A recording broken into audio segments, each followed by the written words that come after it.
Starlink alternatives. Is it time to say goodbye to Starlink?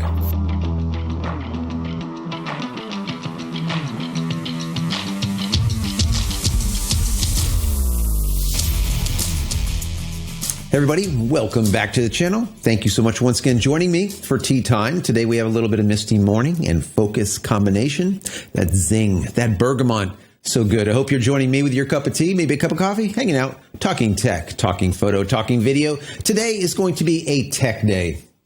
Well, I've gotten this question a lot from you guys, and it's how do I like Starlink, and is there alternatives that I can use, being you, that might be cheaper than Starlink or maybe more readily available, because a lot of you guys are on Starlink waiting lists and it's been taking forever and you're getting close to giving up. And I've told you guys in the past, if you want Starlink, go on to Best Effort. You can get onto Best Effort, and then once residential is available, they will automatically upgrade you. And I did a couple of videos about that recently. But today is going to be about alternatives. And I specifically purchased an alternative just to show you guys and maybe use it as a primary to replace Starlink, and then Starlink as a secondary, or maybe use Starlink as a primary and this as a secondary. So we're going to get into this today. I'm going to show you speeds. We're going to dive in deep as we always do. And I'm going to show you the meat and potatoes behind it and not just talk about it. All right. Before I get into it, I want to say that if you haven't downloaded any of my ebooks as of yet, why the hell not? Go pick them up. They're 100% free. Go over to JCristina.com/books. Once again, JCristina.com/books. If you enjoy this content, even in the least, please consider throwing the thumbs up. That would be very, very helpful for the YouTube gods to shine their light on this video and this channel nicely.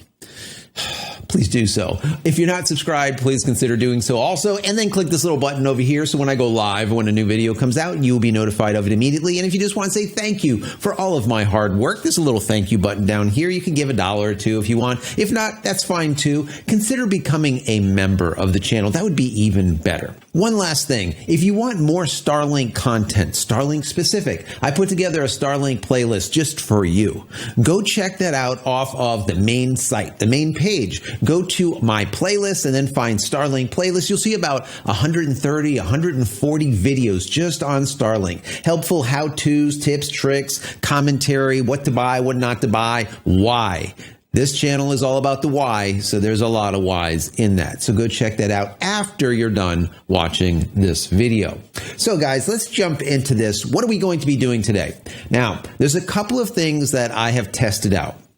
And one of them is T-Mobile Home. Now, I've talked to you guys about this in the past, and I said, listen, I don't have T-Mobile Home internet. And a lot of you guys did, and you said that you were getting really great results from it.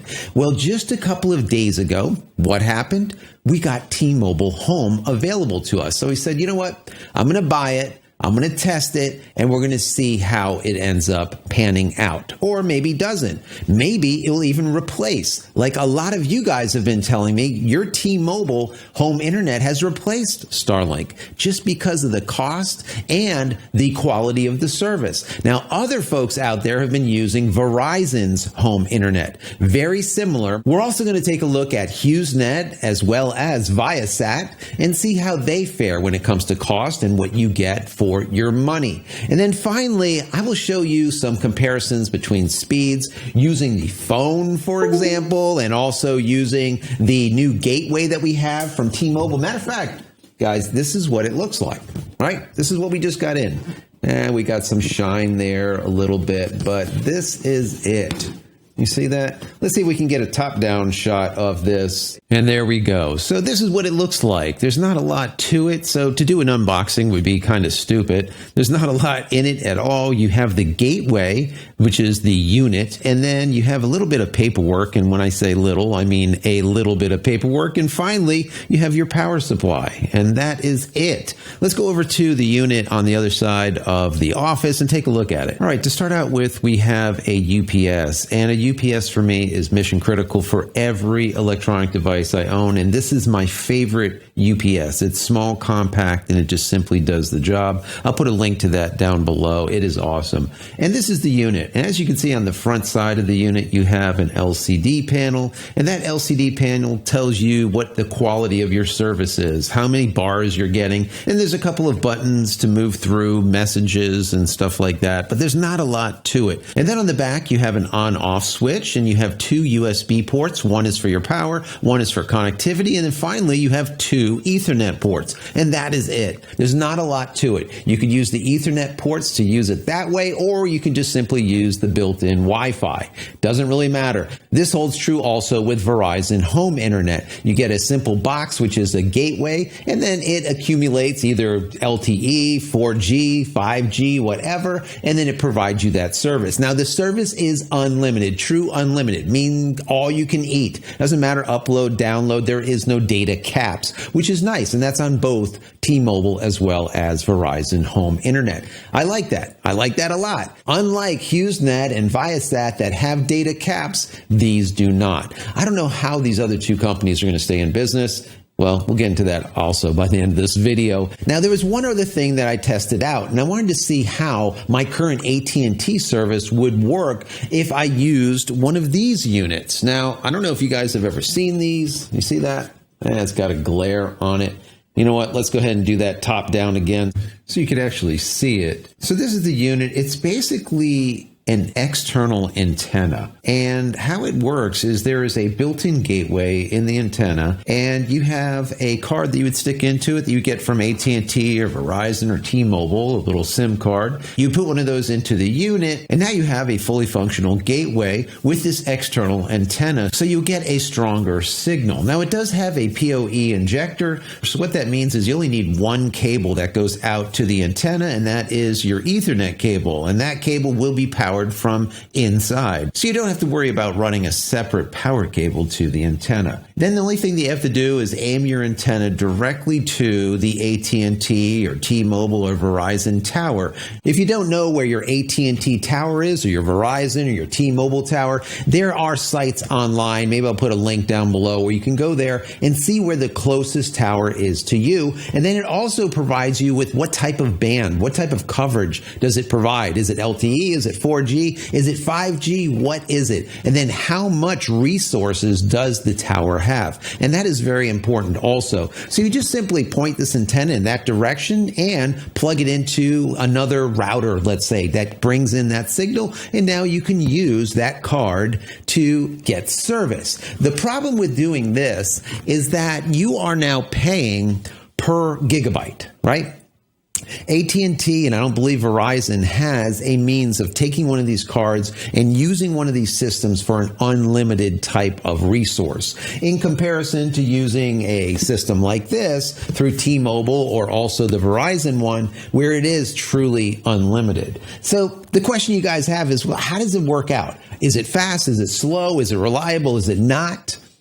I'm glad you asked me. Let's jump into my phone, and I'm going to do a whole bunch of tests, and I'm going to take you through it so you can see what kind of speeds we're getting, and is it worth to move or migrate away from Starlink into this new T-Mobile home internet service? Is it, or is it not? Let's check it out. All right, so let's get started by connecting to Bevel. Mr. Bevel is my Starlink. Let's run a speed test over at Ookla, which is speedtest.net, and see what we get.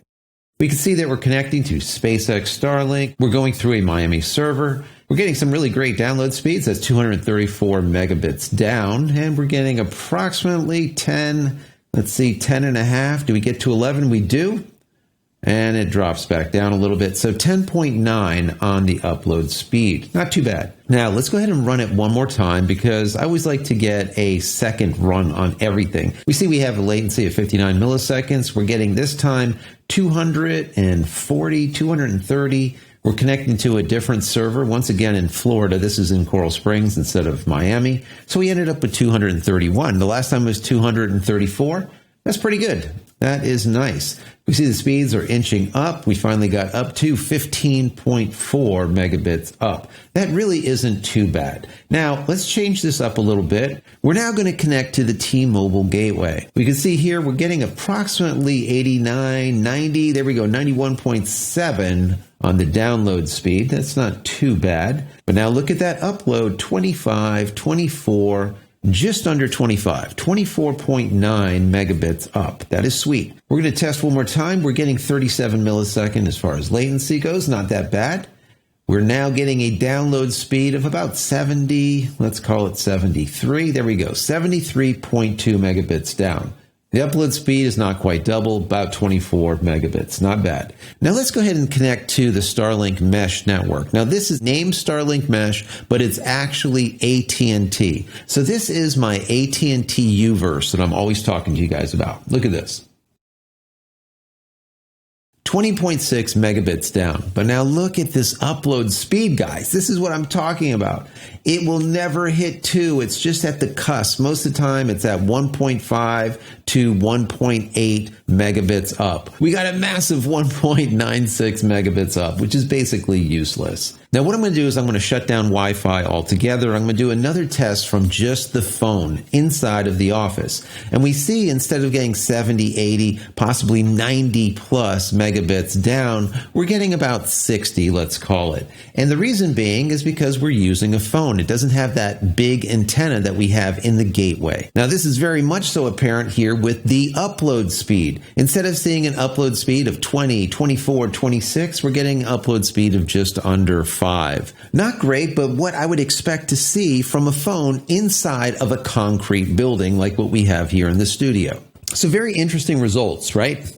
I think that is very promising what we're seeing happening with 5G. Now, I am not getting 5G here in the office. As you can see, we're getting a signal that is pretty good, just under 100 megabits down speed when it comes to the T-Mobile, and an up speed of about 20, 26, somewhere right around there. And that is basically it. I did do some testing with the unit outside, sitting on top of a stool, pointing in the right direction, let's call it, and I did try multiple directions because there is 4 sides to the thing. So I did spin it around to see which is the best angle to get that signal from, because I know exactly where the T-Mobile tower is. Once again, I used one of those sites online to find out exactly where it is. So I was able to get about 150 to 160 megabits down and approximately 28 to about 38 megabits up, which is pretty damn quick if you think about it. That is not bad. Not bad at all. Now, before we go any further with Starlink and T-Mobile Internet Home,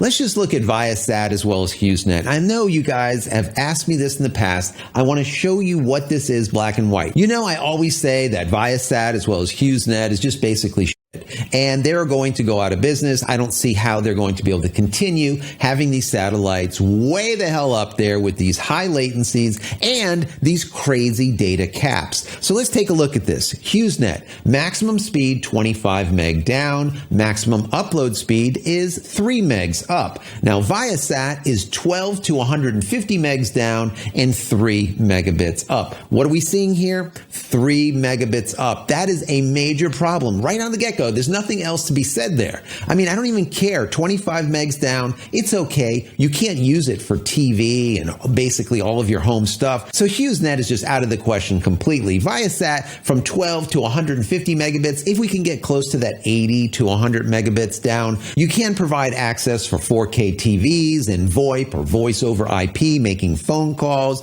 using the internet, not gaming, obviously, because your latency is going to be through the roof. Now, as far as the pricing, there's promo pricing and then regular pricing. Let's just look at the regular pricing. Regular cost per month is $65 to $160 for HughesNet or $85 up to $400 for ViaSat. Now, the contracts on both of them is 2 years. 2 years is a contract. Companies don't even do contracts anymore. I don't know what the hell they're doing here, right? There is no more contracts. The companies like AT&T and Verizon and T-Mobile and all the rest of them, they don't do contracts. What they do is they get you in by giving you a phone and then making you pay for it in perpetuity. Basically 2+ years, whatever it is, at $15 a month. You're in a contract. And if you want to leave that contract, you got to pay those phones off in full. Yeesh. And that gets to be bad. The next thing is the monthly equipment cost, anywhere from $15 to $450 for the HughesNet. That's a one-time purchase, or $13 to $299 one-time purchase for ViaSat. So the equipment itself is $450 on HughesNet, or ViaSat is $299 for the equipment to get started. But now look at these data allowances. This is what is just the crux of the whole thing. Data allowance for HughesNet, 15 to 100 gigabytes. What the hell are you going to do with that? Nothing. Now in ViaSat, you have anywhere from 40 to 300 gigabytes. It is absolutely impossible to run an entire home with 4K TVs and VoIP and internet and all the rest of this stuff on 100 gigabytes. Even 300 gigabytes will be very difficult. I checked my service for Starlink the last month, and it was about 920 gigabytes in total. Now, of course, I'm not the normal everyday user, of course, because I'm providing content for you guys. So I'm uploading a lot. I'm downloading a lot. I'm on here all the time. So in my personal opinion, between 1.5 terabytes and 3 terabytes is enough for most families, even larger families. We have 4 or 5 people in our family. We're all on the internet. We're doing FaceTime. My son's doing gaming. We have 4K TVs going throughout the house. There's a lot of different things going. So, like I said, 1 terabyte, 1.5 terabytes, 3 terabytes, that is a good sweet spot. This, what you see here with HughesNet as well as ViaSat, is basically impossible. And if you have it today, either one of those two companies, I would recommend you immediately looking into an alternative. And that alternative, once again, is either Starlink. And if you can't get Starlink right now and you need to be put onto that waiting list, see if you can get best effort. Once again, if you get best effort, once the full-blown coverage is available in your area, residential, you'll be taken from that best effort and now put into a prioritized access where you'll have faster speeds. Check that out. Also, check into Verizon Home Internet as well as T-Mobile Home Internet, like the one that I'm using here. Right? So once again, if you have ViaSat or HughesNet, just dump these people. They are too expensive. The latency is just off the chain. If you don't understand what latency is, low Earth orbiting satellites or satellites that are in LEO are right around 550 kilometers away, where the ViaSat and the HughesNet are at thousands of kilometers away. What does that mean? That means that the amount of time it takes for data going from your dish up to the satellite back down is going to be a hell of a lot slower with ViaSat and HughesNet. And that's why I've always said that any of these geocentric, geolocated satellite services, they're going to go out of business because I don't see how they're going to be able to continue like this. When you have a company like Starlink that's providing coverage for about $110 to $120 per month in comparison to their cost, and having faster speeds and lower latency and no data cap as of yet. And even if there was a data cap, it would be 1 terabyte and not 100 gigabytes or 300 gigabytes. That is nothing, absolutely nothing. So the alternative here, once again, is this T-Mobile. And the question that a lot of you have is, will I move to T-Mobile in comparison to just using Starlink? The answer to this is yes and no. What I'm going to do is I'm going to keep my Starlink and I'm going to keep the T-Mobile. Why is that? Well, as of right now, as you can see in the testing that I did for AT&T's Uverse, that is complete garbage, and it's been garbage for 20 years, and they keep telling me that they're going to be putting fiber in, and they've been telling me the same damn thing for over a decade. All right? Not like if I'm pissed with AT&T or anything, but I am. They suck, and their Uverse is complete trash. All right? Anyways, getting that 15 megs down and 1.5, 1.6 megs up is completely useless. Is it okay for an emergency type of situation? Yes, it is. It's always good to have some internet in comparison to none. But that being said, having a system like this that I can actually get for $50 a month, and if I go and move to T-Mobile for my phones instead of using AT&T, guess what? I can get this for how much? $20 off. So instead of it being $50 a month, it is now $30 a month for me to have this. So $30 a month, and I actually have a system that is usable. Okay? Now, can it be better? Yes, it can.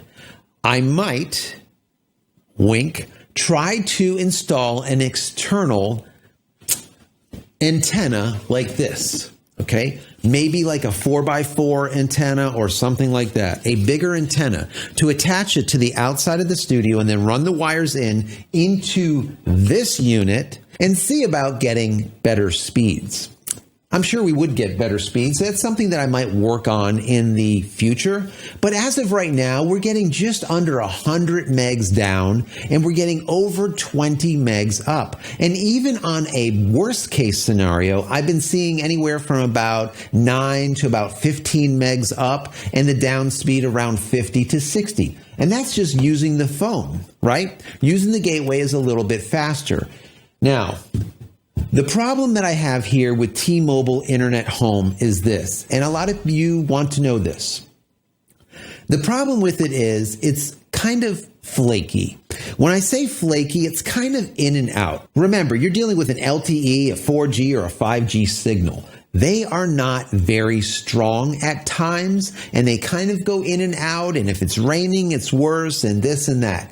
So I have my unit, my gateway, up as high as I can inside the office. Now, if we had a window all the way up there, it would be even better, and I would get even stronger strength like I was getting when the unit was outside. Well, I don't have an available window, so I can just put it to the highest point in the office, and that is it. So, is it a little bit flaky? Yes, it is. But that up speed is really nice, and my up speed using the gateway is almost always faster than Starlink as of now. This all being said, if I was to do this testing a month or two ago when our speeds were just in the trash with SpaceX Starlink, I might have a different conclusion here. All right? Because now that we're seeing 200, 230, sometimes 270 megs down with Starlink, that's just amazing. Before, we were seeing 100, sometimes 90, sometimes 70 megs down. It was abysmal for so long. At that point, the T-Mobile was actually better. Why? Because I was getting almost 100 anyways, and the up speed was more than double. We were getting up speeds on our Starlink at right around 7 to 10 megs up. Even now, we're still seeing right around 10 megs up. Every once in a while, we'll see 15, sometimes 20. It's just very rare. For the most part, it's between 10 and 15 megs up. And the T-Mobile solution is actually quicker. So, I'm going to do something in the next couple of weeks to bond these all together. Okay, stay tuned for that, because I think that that will be the absolute best solution out there. Anyways, I hope you continue hanging out with me on this journey. And if you want more of this type of content, don't forget to subscribe. If you're not subscribed already, why the hell not? Subscribe to the channel. You've been watching me for a while. I know. I've been watching you. That sounds creepy. Anyways, if you enjoyed this content, throw it a thumbs up. That would be fantastic. Don't forget to click this button over here if you are already subscribed. Click this button over here so when I go live or when a new video comes out, you'll be notified of it immediately. And tonight, we might be going live with my wife, kind of hanging out, shooting it like we always do on a Friday night. So if you're new here, plan for it. Usually right around 9 o'clock Eastern Standard Time, we do go live. So check that out. If you have any questions about Starlink or anything else, tech, photo, or video related, ask them. We answer everything. Also, if you want more Starlink content, once again, go over to my playlist, my Starlink playlist. It has a ton, 100 plus, 130, 140 videos all about Starlink. And like I said at the beginning of the video, if you just want to say thank you for all of my hard work, there is a thank you button there. Click that or don't click it. Even better, become a member of the channel. I would love to have you. And finally, head over to my website, JCristina.com, where you can find all the photography tools I've invented for you and me over the years. And hopefully there's something there that you might like. And if there is, please pick it up and support me and my family. That's it, guys. I'm out of here for another vlog. Many blessings to you and your family. Stay safe, stay healthy, and we'll see you in the next one. Love you all.